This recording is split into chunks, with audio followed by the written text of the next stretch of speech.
Class 11-এ semester পদ্ধতিতে পরীক্ষা হবে তোমরা সকলেই জেনে গেছো। তা কবে পরীক্ষা হবে, নাম্বার ডিভিশন কেমন, টোটাল মার্কস কত, কতক্ষণ সময়ে পরীক্ষা হবে, সব এই ভিডিওতে জানিয়ে দিচ্ছি।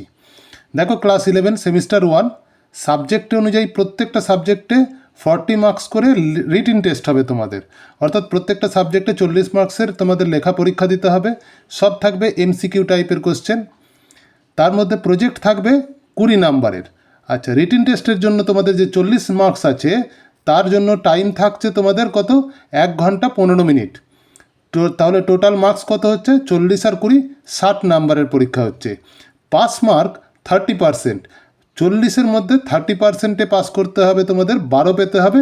এবং প্রজেক্টেও 20-র মধ্যে 30% মানে 6 পেতে হবে। অর্থাৎ 12 আর 6 18 পেলে তবে পাস করবে। এক্সাম ডেট মোটামুটি সেপ্টেম্বরের লাস্ট উইকে তোমাদের ফার্স্ট সেমিস্টার পরীক্ষা হবে। পরীক্ষা হোম সেন্টারেই হবে, অর্থাৎ নিজের নিজের স্কুলে পরীক্ষা হবে।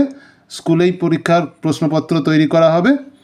30% পেলে প্রত্যেকটা সাবজেক্টে তবেই একমাত্র সেকেন্ড সেমিস্টার পরীক্ষা দিতে পারবে।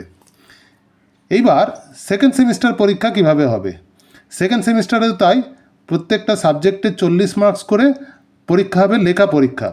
কিন্তু ওখানে এমসিকিউ থাকবে না, ব্রড কোশ্চেন থাকবে সব। প্রজেক্ট থাকবে 20 মার্কসের, টোটাল 60 মার্কসের।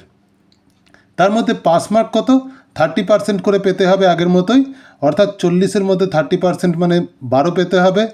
20-র মধ্যে 30% মানে 6 পেলে তবেই পাস করবে, তবে ক্লাস 12-এ উঠতে পারবে এবং থার্ড সেমিস্টার পরীক্ষা দিতে পারবে। এক্সাম ডেট মোটামুটি মার্চের 2025-এর মার্চে পরীক্ষা হবে তোমাদের ফাইনাল সেমিস্টার অর্থাৎ সেকেন্ড সেমিস্টার। টাইম কত, 2 ঘন্টা। 2 ঘন্টা ধরে লেখা পরীক্ষা হবে সেকেন্ড সেমিস্টারে। ফার্স্ট সেমিস্টারের পরীক্ষা হচ্ছে 1 ঘন্টা 15 মিনিটের লেখা পরীক্ষা, সেকেন্ড সেমিস্টারের পরীক্ষা 2 ঘন্টা ধরে। এর পরের ভিডিওতে তোমাদেরকে ক্লাস 12-এর থার্ড সেমিস্টার এবং ফোর্থ সেমিস্টারের ব্যাপারে জানিয়ে দেব।